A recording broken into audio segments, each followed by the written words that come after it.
গণভোটে যদি অধিকাংশ মানুষ বা সবাই না ভোট দেয়, তবে তার ফলাফল নির্ভর করে সেই গণভোটটি কী উদ্দেশ্যে আয়োজন করা হয়েছিল তার ওপর। সাধারণত এর মাধ্যমে বিদ্যমান কোনো আইন বা সরকারের প্রস্তাব সরাসরি প্রত্যাখ্যান করা হয়। সবাই না ভোট দিলে সম্ভাব্য যা যা ঘটতে পারে: প্রস্তাবিত পরিবর্তনের মৃত্যু। যদি কোনো নতুন সংবিধান, আইন বা সংশোধনী পাশের জন্য গণভোট ডাকা হয় এবং তাতে না জয়যুক্ত হয়, তবে সেই প্রস্তাবটি বাতিল হয়ে যায়। সরকার চাইলেও সেটি আর কার্যকর করতে পারে না।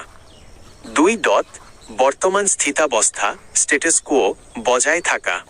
গণভোটে না আসার অর্থ হল জনগণ বর্তমান ব্যবস্থাতেই খুশি বা তারা পরিবর্তনের বিরোধী। ফলে আগের আইন বা পদ্ধতি বহাল থাকে, কোনো নতুন নিয়ম আর বাস্তবায়িত হয় না। 3. সরকারের নৈতিক পরাজয় ও রাজনৈতিক সংকট।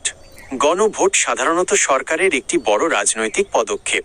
যদি মানুষ না ভোট দেয়, তবে তা সরকারের ওপর অনাস্থা হিসেবে দেখা হয়। এর ফলে সরকার নৈতিকভাবে দুর্বল হয়ে পড়ে।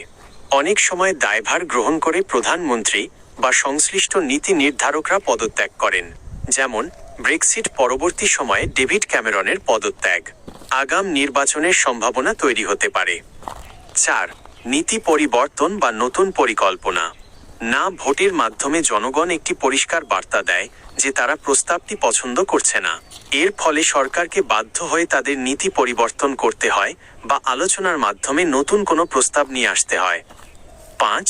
অর্থনৈতিক প্রভাব। যদি গণভোটটি কোনো বড় অর্থনৈতিক সিদ্ধান্ত, যেমন নতুন মুদ্রানীতি বা জোট গঠন নিয়ে হয়, তবে না ভোটের ফলে বাজারে অস্থিরতা তৈরি হতে পারে। বিনিয়োগকারীরা অনিশ্চয়তার মুখে পড়তে পারেন। সংক্ষেপে, গণভোটে না জেতার অর্থ হল জনগণের পক্ষ থেকে বড় একটি ভিটো। এটি গণতন্ত্রের শক্তিশালী বহিঃপ্রকাশ, যা সরকারকে বাধ্য করে জনগণের ইচ্ছার প্রতিফলন ঘটাতে।